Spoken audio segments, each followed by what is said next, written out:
বাসটি ছিল পেট্রোল পাম্পে। কয়েকজন বন্ধু মিলে কিনে শুরু করেছিলেন ব্যবসা, কিন্তু সেই বাসটি নিয়ে গেল চোরেরা। চাঞ্চল্যকর চুরির ঘটনাটি ঘটেছে লালমনিরহাটের কালীগঞ্জ উপজেলায়। সিসিটিভি ফুটেজে ধরা পড়েছে ওই চুরির দৃশ্য। সেখানকার পেট্রোল পাম্প থেকে হাবিব পরিবহন নামের একটি বাস চুরির ঘটনা ঘটেছে। মঙ্গলবার রাত 8:30টার দিকে উপজেলার তুষভান্ডার রওশন ফিলিং স্টেশন থেকে বাসটি চুরি হয়। পুলিশ ও স্থানীয় সূত্রে জানা যায়, যান্ত্রিক ত্রুটির কারণে বাসটি কয়েকদিন আগে চালক ফিলিং স্টেশনে রেখে যান। মঙ্গলবার রাতে একটি কালো মাইক্রোবাসে করে কয়েকজন এসে বাসটিকে ধাক্কা দিয়ে চালু করে নিয়ে যায়। বিষয়টি জানাজানি হলে স্থানীয়রা পুলিশকে খবর দেয়।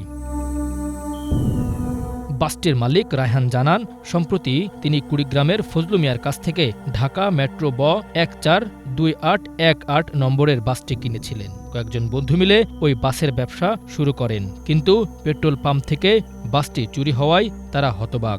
সিসিটিভি ফুটেজ তারা সংগ্রহ করেছে, চোরদের শনাক্তের চেষ্টা করেছে বলে জানিয়েছেন। এ ঘটনায় এলাকায় চাঞ্চল্যের সৃষ্টি হয়েছে। বাসটি উদ্ধারে পুলিশ দ্রুত ব্যবস্থা নিচ্ছে বলে জানিয়েছে। Bangla vision news desk.